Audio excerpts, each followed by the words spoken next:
How Much Land Does a Man Need? By Leo Tolstoy.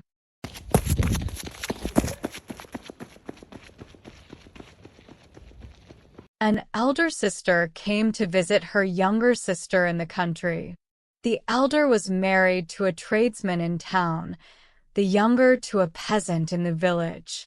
As the sisters sat over their tea talking, the elder began to boast of the advantages of town life, saying how comfortably they lived there, how well they dressed, what fine clothes her children wore, what good things they ate and drank, and how she went to the theater, promenades, and entertainments. The younger sister was piqued, and in turn disparaged the life of a tradesman, and stood up for that of a peasant. "I would not change my way of life for yours," said she. "We may live roughly, but at least we are free from anxiety. You live in better style than we do, but though you often earn more than you need, you are very likely to lose all you have. You know the proverb, 'Loss and gain are brothers twain.' It often happens that people who are wealthy one day are begging their bread the next. Our way is safer. Though a peasant's life is not a fat one, it is a long one. We shall never grow rich, but we shall always have enough to eat." The elder sister said sneeringly, "Enough? Yes, if you like to share with the pigs and the calves. What do you know of elegance or manners? However much your goodman may slave, you will die as you are living, on a dung heap, and your children the same." "Well, what of that?" replied the younger. "Of course our work is rough and coarse. But, on the other hand, it is sure, and we need not bow to anyone. But you, in your towns, are surrounded by temptations. Today all may be right, but tomorrow the evil one may tempt your husband with cards, wine, or women, and all will go to ruin. Don't such things happen often enough?" Pahom, the master of the house, was lying on the top of the oven, and he listened to the women's chatter. "It is perfectly true," thought he.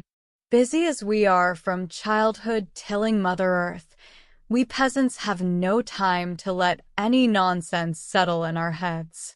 Our only trouble is that we haven't land enough. If I had plenty of land, I shouldn't fear the devil himself." The women finished their tea, chatted a while about dress, and then cleared away the tea things and lay down to sleep. But the devil had been sitting behind the oven and had heard all that was said. He was pleased that the peasant's wife had led her husband into boasting, and that he had said that if he had plenty of land, he would not fear the devil himself. "All right," thought the devil. "We will have a tussle. I'll give you land enough, and by means of that land I will get you into my power." Close to the village there lived a lady, a small landowner, who had an estate of about 300 acres 19. She had always lived on good terms with the peasants, until she engaged as her steward an old soldier who took to burdening the people with fines. However careful Pahom tried to be, it happened again and again that now a horse of his got among the lady's oats, now a cow strayed into her garden, now his calves found their way into her meadows, and he always had to pay a fine. Pahom paid up, but grumbled, and, going home in a temper, was rough with his family. All through that summer, Pahom had much trouble because of this steward, and he was even glad when winter came and the cattle had to be stabled. Though he grudged the fodder when they could no longer graze on the pasture land, at least he was free from anxiety about them. In the winter the news got about that the lady was going to sell her land and that the keeper of the inn on the high road was bargaining for it. When the peasants heard this, they were very much alarmed. Well, thought they, if the innkeeper gets the land, he will worry us with fines worse than the lady's steward. We all depend on that estate. So the peasants went on behalf of their commune and asked the lady not to sell the land to the innkeeper, offering her a better price for it themselves. The lady agreed to let them have it. Then the peasants tried to arrange for the commune to buy the whole estate so that it might be held by them all in common. They met twice to discuss it, but could not settle the matter. The evil one sowed discord among them, and they could not agree. So they decided to buy the land individually, each according to his means, and the lady agreed to this plan as she had to the other. Presently Pahom heard that a neighbor of his was buying 50 acres, and that the lady had consented to accept 1/2 in cash, and to wait a year for the other half. Pahom felt envious. Look at that, thought he. The land is all being sold, and I shall get none of it. So he spoke to his wife. Other people are buying, said he, and we must also buy 20 acres or so. Life is becoming impossible. That steward is simply crushing us with his fines. So they put their heads together and considered how they could manage to buy it. They had 100 rubles laid by. They sold a colt and 1/2 of their bees, hired out one of their sons as a laborer, and took his wages in advance, borrowed the rest from a brother-in-law, and so scraped together half the purchase money. Having done this, Pahom chose out a farm of 40 acres, some of it wooded, and went to the lady to bargain for it. They came to an agreement, and he shook hands with her upon it, and paid her a deposit in advance. Then they went to town and signed the deeds, he paying half the price down, and undertaking to pay the remainder within 2 years. So now Pahom had land of his own. He borrowed seed, and sowed it on the land he had bought. The harvest was a good one, and within a year he had managed to pay off his debts both to the lady and to his brother-in-law. So he became a landowner, plowing and sowing his own land, making hay on his own land, cutting his own trees, and feeding his cattle on his own pasture. When he went out to plow his fields, or to look at his growing corn, or at his grass meadows, his heart would fill with joy. The grass that grew and the flowers that bloomed there seemed to him unlike any that grew elsewhere. Formerly, when he had passed by that land, it had appeared the same as any other land, but now it seemed quite different. So Pahom was well contented, and everything would have been right if the neighboring peasants would only not have trespassed on his cornfields and meadows. He appealed to them most civilly, but they still went on.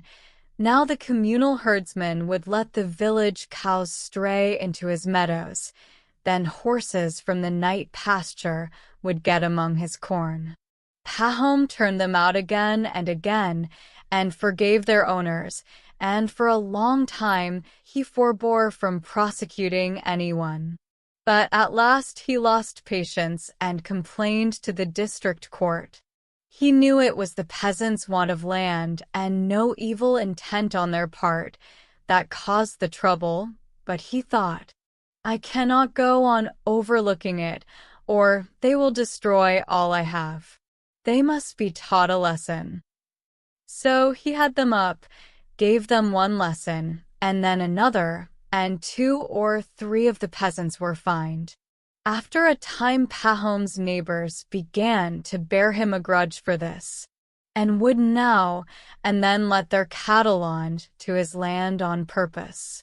One peasant even got into Pahom's wood at night and cut down 5 young lime trees for their bark. Pahom, passing through the wood one day, noticed something white. He came nearer and saw the stripped trunks lying on the ground, and close by stood the stumps, where the trees had been. Pahom was furious. If he had only cut one here and there, it would have been bad enough, thought Pahom, but the rascal has actually cut down a whole clump. If I could only find out who did this, I would pay him out. He racked his brains as to who it could be. Finally, he decided, it must be Simon. No one else could have done it. So he went to Simon's homestead to have a look round, but he found nothing, and only had an angry scene. However, he now felt more certain than ever that Simon had done it, and he lodged a complaint. Simon was summoned. The case was tried and retried, and at the end of it all, Simon was acquitted, there being no evidence against him. Pahom felt still more aggrieved, and let his anger loose upon the elder and the judges. "You let thieves grease your palms," said he. "If you were honest folk yourselves, you would not let a thief go free." So Pahom quarreled with the judges and with his neighbors. Threats to burn his building began to be uttered. So though Pahom had more land, his place in the commune was much worse than before. About this time, a rumor got about that many people were moving to new parts. "There's no need for me to leave my land," thought Pahom. "But some of the others might leave our village, and then there would be more room for us. I would take over their land myself and make my estate a bit bigger. I could then live more at ease. As it is, I am still too cramped to be comfortable." One day Pahom was sitting at home when a peasant, passing through the village, happened to call in. He was allowed to stay the night, and supper was given him. Pahom had a talk with this peasant and asked him where he came from. The stranger answered that he came from beyond the Volga, where he had been working. One word led to another, and the man went on to say that many people were settling in those parts. He told how some people from his village had settled there. They had joined the commune and had 25 acres per man granted them. The land was so good, he said, that the rye sown on it grew as high as a horse, and so thick that 5 cuts of a sickle made a sheaf. One peasant, he said, had brought nothing with him but his bare hands, and now he had 6 horses and 2 cows of his own. Pahom's heart kindled with desire. He thought, "Why should I suffer in this narrow hole, if one can live so well elsewhere? I will sell my land and my homestead here, and with the money I will start afresh over there and get everything new. In this crowded place one is always having trouble, but I must first go and find out all about it myself." Towards summer he got ready and started. He went down the Volga on a steamer to Samara, then walked another 300 miles on foot, and at last reached the place. It was just as the stranger had said. The peasants had plenty of land. Every man had 25 acres of communal land given him for his use, and anyone who had money could buy, besides, at 2 shillings an acre 20, as much good freehold land as he wanted. Having found out all he wished to know, Pahom returned home as autumn came on and began selling off his belongings. He sold his land at a profit, sold his homestead and all his cattle, and withdrew from membership of the commune. He only waited till the spring, and then started with his family for the new settlement. As soon as Pahom and his family arrived at their new abode, He applied for admission into the commune of a large village. He stood treat to the elders and obtained the necessary documents. 5 shares of communal land were given him for his own and his son's use. That is to say, 125 acres, not all together but in different fields, besides the use of the communal pasture. Pahom put up the buildings he needed and bought cattle. Of the communal land alone, he had 3 times as much as at his former home, and the land was good corn land. He was 10 times better off than he had been. He had plenty of arable land and pasturage, and could keep as many head of cattle as he liked. At first, in the bustle of building and settling down, Pahom was pleased with it all, but when he got used to it, he began to think that even here he had not enough land. The first year, he sowed wheat on his share of the communal land, and had a good crop. He wanted to go on sowing wheat, but had not enough communal land for the purpose, and what he had already used was not available. For in those parts wheat is only sown on virgin soil or on fallow land. It is sown for 1 or 2 years, and then the land lies fallow till it is again overgrown with prairie grass. There were many who wanted such land, and there was not enough for all, so that people quarreled about it. Those who were better off wanted it for growing wheat, and those who were poor wanted it to let to dealers so that they might raise money to pay their taxes. Pahom wanted to sow more wheat, so he rented land from a dealer for a year. He sowed much wheat and had a fine crop, but the land was too far from the village. The wheat had to be carted more than 10 miles. After a time, Pahom noticed that some peasant dealers were living on separate farms and were growing wealthy, and he thought, if I were to buy some freehold land and have a homestead on it, it would be a different thing altogether. Then it would all be nice and compact.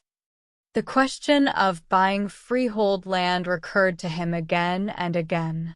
He went on in the same way for 3 years, renting land and sowing wheat. The seasons turned out well and the crops were good, so that he began to lay money by. He might have gone on living contentedly, but he grew tired of having to rent other people's land every year and having to scramble for it. Wherever there was good land to be had, the peasants would rush for it, and it was taken up at once, so that unless you were sharp about it, you got none. It happened in the 3rd year that he and a dealer together rented a piece of pasture land from some peasants, and they had already plowed it up when there was some dispute. And the peasants went to law about it, and things fell out so that the labor was all lost. If it were my own land, thought Pahom, I should be independent, and there would not be all this unpleasantness. So Pahom began looking out for land which he could buy, and he came across a peasant who had bought 1,300 acres, but having got into difficulties was willing to sell again cheap. Pahom bargained and haggled with him, and at last they settled the price at 1,500 rubles, part in cash and part to be paid later. They had all but clinched the matter when a passing dealer happened to stop at Pahom's one day to get a feed for his horses.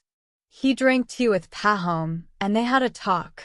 The dealer said that he was just returning from the land of the Bashkirs, far away, where he had bought 13,000 acres of land, all for 1,000 rubles.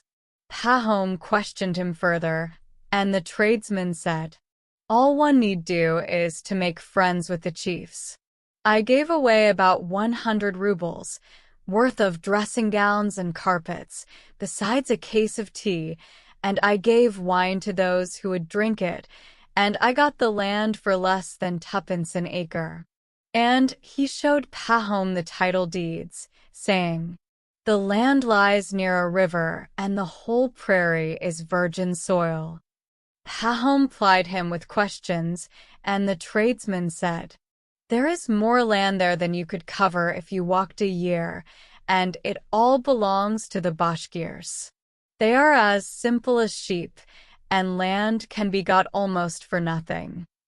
"There now," thought Pahom, "with my 1,000 rubles, why should I get only 1,300 acres and saddle myself with a debt besides? If I take it out there, I can get more than 10 times as much for the money." Pahom inquired how to get to the place, and as soon as the tradesman had left him, he prepared to go there himself. He left his wife to look after the homestead, and started on his journey taking his man with him. They stopped at a town on their way and bought a case of tea, some wine, and other presents, as the tradesman had advised. On and on they went until they had gone more than 300 miles, and on the 7th day they came to a place where the Bashkirs had pitched their tents. It was all just as the tradesman had said. The people lived on the steppes, by a river, in felt-covered tents 22. They neither tilled the ground, nor ate bread. Their cattle and horses grazed in herds on the steppe. The colts were tethered behind the tents, and the maras were driven to them twice a day. The maras were milked, and from the milk kumis was made. It was the women who prepared kumis, and they also made cheese. As far as the men were concerned, drinking kumis and tea, eating mutton, and playing on their pipes was all they cared about. They were all stout and merry, and all the summer long they never thought of doing any work. They were quite ignorant, and knew no Russian, but were good-natured enough. As soon as they saw Pahom, they came out of their tents and gathered round their visitor. An interpreter was found, and Pahom told them he had come about some land. The Bashkirs seemed very glad they took Pahom and led him into one of the best tents, where they made him sit on some down cushions placed on a carpet, while they sat round him. They gave him tea and kumis, and had a sheep killed, and gave him mutton to eat. Pahom took presents out of his cart and distributed them among the Bashkirs, and divided amongst them the tea. The Bashkirs were delighted. They talked a great deal among themselves, and then told the interpreter to translate. "They wish to tell you," said the interpreter, "that they like you, and that it is our custom to do all we can to please a guest and to repay him for his gifts. You have given us presents. Now tell us which of the things we possess please you best, that we may present them to you." "What pleases me best here," answered Pahom, "is your land. Our land is crowded, and the soil is exhausted, but you have plenty of land, and it is good land. I never saw the like of it." The interpreter translated. The Bashkirs talked among themselves for a while. Pahom could not understand what they were saying, but saw that they were much amused, and that they shouted and laughed. Then they were silent and looked at Pahom while the interpreter said, "They wish me to tell you that in return for your presents, they will gladly give you as much land as you want. You have only to point it out with your hand, and it is yours." The Bashkirs talked again for a while and began to dispute. Pahom asked what they were disputing about, and the interpreter told him that some of them thought they ought to ask their chief about the land and not act in his absence, while others thought there was no need to wait for his return. While the Bashkirs were disputing, a man in a large fox fur cap appeared on the scene. They all became silent and rose to their feet. The interpreter said, This is our chief himself." Pahom immediately fetched the best dressing gown and 5 pounds of tea, and offered these to the chief. The chief accepted them and seated himself in the place of honor. The Bashkirs at once began telling him something. The chief listened for a while, then made a sign with his head for them to be silent, and addressing himself to Pahom, said in Russian, "Well, let it be so. Choose whatever piece of land you like. We have plenty of it." "How can I take as much as I like?" thought Pahom. "I must get a deed to make it secure, or else they may say, 'It is yours,' and afterwards may take it away again." "Thank you for your kind words," he said aloud. "You have much land, and I only want a little. But I should like to be sure which bit is mine. Could it not be measured and made over to me? Life and death are in God's hands. You good people give it to me, but your children might wish to take it away again." "You are quite right," said the chief. "We will make it over to you." "I heard that a dealer had been here," continued Pahom, "and that you gave him a little land, too, and signed title deeds to that effect. I should like to have it done in the same way." The chief understood. "Yes," replied he, "that can be done quite easily. We have a scribe, and we will go to town with you and have the deed properly sealed." "And what will be the price?" asked Pahom. "Our price is always the same, 1,000 rubles a day." Pahom did not understand. "A day? What measure is that? How many acres would that be?" "We do not know how to reckon it out," said the chief. "We sell it by the day. As much as you can go round on your feet in a day is yours, and the price is 1,000 rubles a day." Pahom was surprised. "But in a day you can get round a large tract of land," he said. The chief laughed. "It will all be yours," said he. "But there is one condition. If you don't return on the same day to the spot whence you started, your money is lost." "But how am I to mark the way that I have gone?" "Why, we shall go to any spot you like and stay there. You must start from that spot and make your round, taking a spade with you. Wherever you think necessary, make a mark. At every turning, dig a hole and pile up the turf. Then afterwards we will go round with a plow from hole to hole. You may make as large a circuit as you please. But before the sun sets you must return to the place you started from. All the land you cover will be yours." Pahom was delighted. It was decided to start early next morning. They talked a while, and after drinking some more kumiss and eating some more mutton, they had tea again. And then the night came on.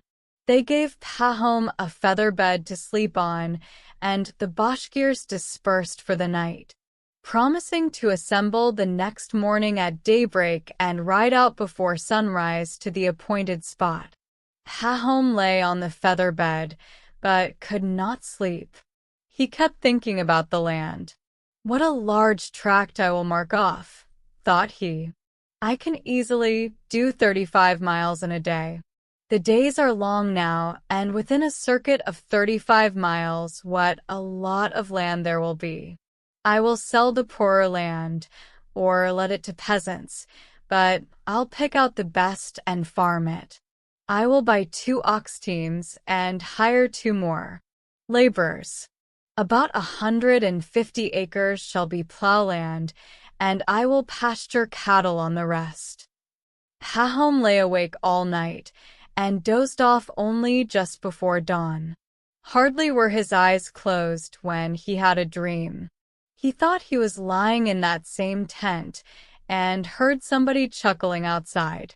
He wondered who it could be, and rose and went out, and he saw the Bashkir chief sitting in front of the tent holding his sides and rolling about with laughter. Going nearer to the chief, Pahom asked, "What are you laughing at?" But he saw that it was no longer the chief, but the dealer who had recently stopped at his house and had told him about the land. Just as Pahom was going to ask, "Have you been here long?" he saw that it was not the dealer, but the peasant who had come up from the Volga long ago to Pahom's old home. Then he saw that it was not the peasant either, but the devil himself with hoofs and horns sitting there and chuckling. And before him lay a man barefoot, prostrate on the ground, with only trousers and a shirt on. And Pahom dreamt that he looked more attentively to see what sort of a man it was that was lying there, and he saw that the man was dead, and that it was himself. He awoke horror-struck. "What things one does dream," thought he. Looking round, he saw through the open door that the dawn was breaking. "It's time to wake them up," thought he. "We ought to be starting." He got up, roused his man, who was sleeping in his cart, bade him harness, and went to call the Bashkirs. "It's time to go to the steppe to measure the land," he said.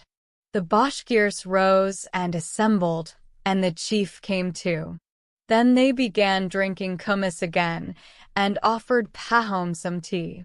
But he would not wait. "If we are to go, let us go. It is high time," said he. The Bashkirs got ready, and they all started, some mounted on horses, and some in carts. Pahom drove in his own small cart with his servant, and took a spade with him. When they reached the steppe, the morning red was beginning to kindle. They ascended a hillock, called by the Bashkirs a shirkan, and dismounting from their carts and their horses, gathered in one spot. The chief came up to Pahom and stretching out his arm towards the plain. "See," said he, "all this, as far as your eye can reach, is ours. You may have any part of it you like."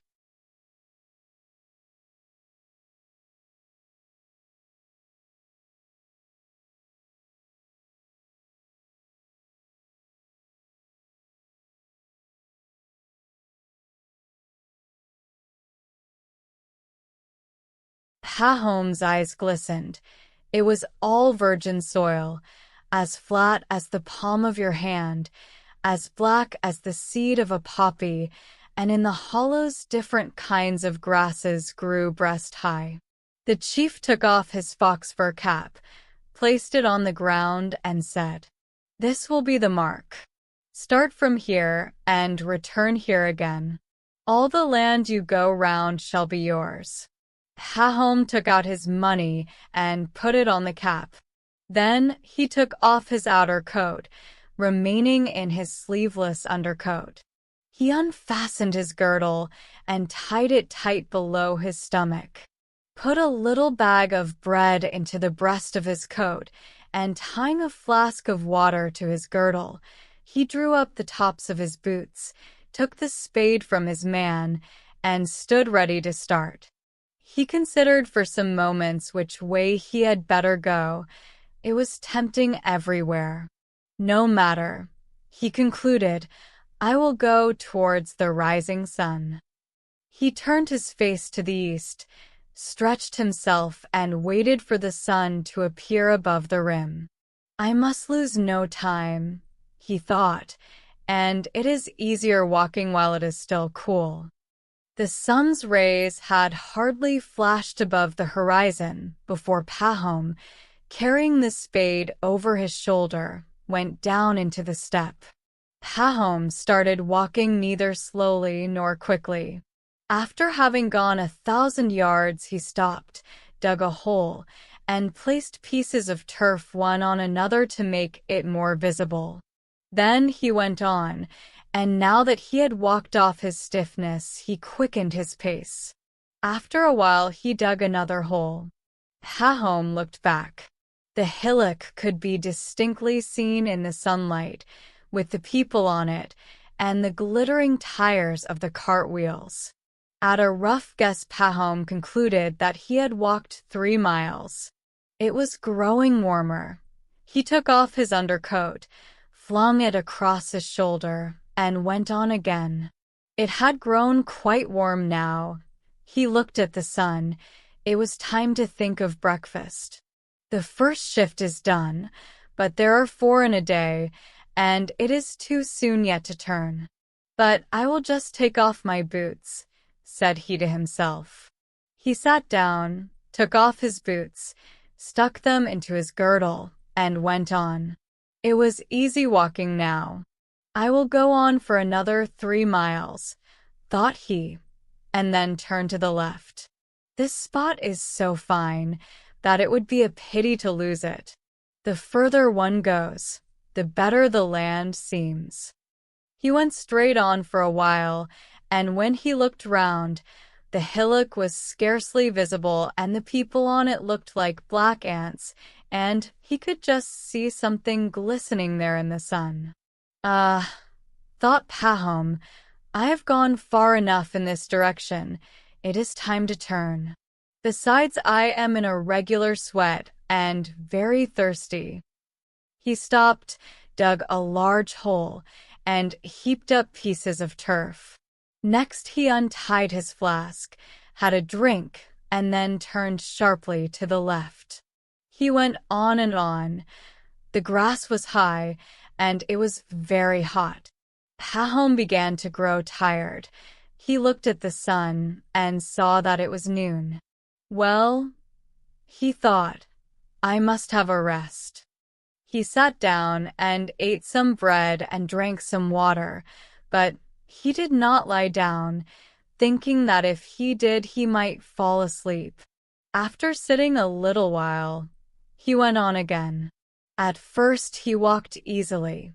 The food had strengthened him, but it had become terribly hot, and he felt sleepy. Still he went on, thinking, an hour to suffer, a lifetime to live. He went a long way in this direction also, and was about to turn to the left again, when he perceived a damp hollow. It would be a pity to leave that out, he thought. Flax would do well there. So he went on past the hollow, and dug a hole on the other side of it before he turned the corner. Pahom looked towards the hillock. The heat made the air hazy. It seemed to be quivering, and through the haze the people on the hillock could scarcely be seen. Thought Pahom, I have made the sides too long. I must make this one shorter. And he went along the third side, stepping faster. He looked at the sun. It was nearly halfway to the horizon, and he had not yet done 2 miles of the third side of the square. He was still 10 miles from the goal. No, he thought, though it will make my land lopsided, I must hurry back in a straight line now. I might go too far, and as it is I have a great deal of land. So Pahom hurriedly dug a hole and turned straight towards the hillock. Pahom went straight towards the hillock, but he now walked with difficulty. He was done up with the heat. His bare feet were cut and bruised, and his legs began to fail. He longed to rest, but it was impossible if he meant to get back before sunset. The sun waits for no man, and it was sinking lower and lower. Oh dear, he thought, if only I have not blundered trying for too much. What if I am too late? He looked towards the hillock and at the sun. He was still far from his goal, and the sun was already near the rim. Pahom walked on and on. It was very hard walking, but he went quicker and quicker. He pressed on, but was still far from the place. He began running, threw away his coat, his boots, his flask, and his cap, and kept only the spade which he used as a support. What shall I do? He thought again. I have grasped too much, and ruined the whole affair. I can't get there before the sun sets. And this fear made him still more breathless. Pahom went on running, his soaking shirt and trousers stuck to him, and his mouth was parched. His breast was working like a blacksmith's bellows, his heart was beating like a hammer, and his legs were giving way as if they did not belong to him. Pahom was seized with terror lest he should die of the strain. Though afraid of death, he could not stop. After having run all that way, they will call me a fool if I stop now, thought he. And he ran on and drew near and heard the Bashkirs yelling and shouting to him, and their cries inflamed his heart still more. He gathered his last strength and ran on. The sun was close to the rim, and cloaked in mist looked large, and red as blood. Now, yes now, it was about to set. The sun was quite low, but he was also quite near his aim. Pahom could already see the people on the hillock waving their arms to hurry him up. He could see the fox-fur cap on the ground and the money on it, and the chief sitting on the ground holding his sides. And Pahom remembered his dream. There is plenty of land, thought he, but will God let me live on it? I have lost my life. I have lost my life. I shall never reach that spot. Pahom looked at the sun, which had reached the earth. One side of it had already disappeared. With all his remaining strength he rushed on, bending his body forward so that his legs could hardly follow fast enough to keep him from falling. Just as he reached the hillock, it suddenly grew dark. He looked up. The sun had already set. He gave a cry. All my labor has been in vain, thought he, and was about to stop, but he heard the Bashkirs still shouting, and remembered that though to him, from below, the sun seemed to have set, they on the hillock could still see it. He took a long breath and ran up the hillock. It was still light there. He reached the top and saw the cap. Before it sat the chief laughing and holding his sides. Again Pahom remembered his dream, and he uttered a cry. His legs gave way beneath him. He fell forward and reached the cap with his hands. That's a fine fellow, exclaimed the chief. He has gained much land. Pahom's servant came running up and tried to raise him, but he saw that blood was flogging from his mouth. Pahom was dead. The Bashkirs clicked their tongues to show their pity. His servant picked up the spade and dug a grave long enough for Pahom to he in, and buried him in it. 6 feet from his head to his heels was all he needed.